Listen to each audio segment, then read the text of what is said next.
নমস্কার বন্ধুরা, লিপিস কিচেনে সবাইকে জানাই অনেক অনেক স্বাগত। তো আজকে আমি বানাতে যাচ্ছি মিষ্টি দই। এই গরমে ঠান্ডা ঠান্ডা মিষ্টি দই কার না খেতে ভালো লাগে।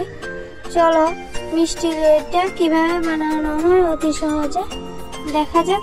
তো প্রথমত আমি এখানে 2 কাপ দুধ নিয়েছি, গরুর দুধ। তো এর মধ্যে দিয়ে দেবো 4 থেকে 5টা আমি বাতাসা, আর দিয়ে দেবো পরিমাণ অনুযায়ী চিনি। যে যার স্বাদ অনুযায়ী তোমরা এখানে চিনি দিয়ে দেবে।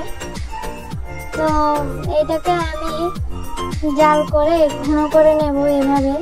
আমি মিডিয়াম আছে, আঁচটা কিন্তু আমি মিডিয়ামে রেখেছি। দুধটাকে একটু ঘন করে নেব।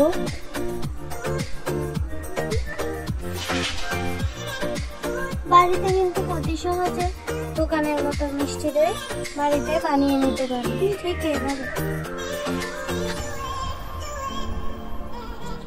এভাবে আমি দুধটাকে ঘন করে নেব। এক পর্যায়ে যখন এই পরিমাণ ঘন হয়ে আসবে তখন আমি গ্যাসের চুলাটা বন্ধ করে দেব, দুধটা একটু হালকা ঠান্ডা হওয়ার জন্য। তো এইভাবে আমি একটা বাটির মধ্যে ঢেলে নিয়েছি, আঙ্গুলটা যাতে চুবিয়ে দেখছি যে দুধটা ঠিক কতটুকু গরম আছে।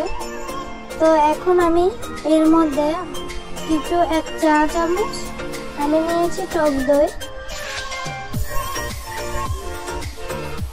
টক দইটাকে এভাবে ফেটিয়ে নেব দুধের মধ্যে।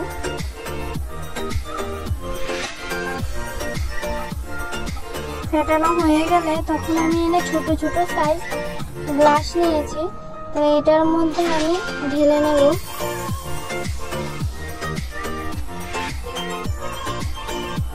তোমাদের যদি আমার এই ভিডিওটা ভালো লাগে তাহলে আমার চ্যানেলটাকে লাইক এবং সাবস্ক্রাইব করতে একদম ভুলবে না। যারা আমার চ্যানেলে নতুন, প্লিজ আমার এই ভিডিওটা যদি ভালো লাগে আমার চ্যানেলটিকে সাবস্ক্রাইব করে যাবেন। তো এভাবে খুব সহজে বাড়িতে মিষ্টি দইটা বানিয়ে নিতে পারেন। এটাকে আমি ঢাকা দিয়ে রেখে দেব। তো আমি পরের দিন সকালবেলা এটাকে নামিয়ে দেখেন দইটা খুব ভালোভাবে জমে গেছে।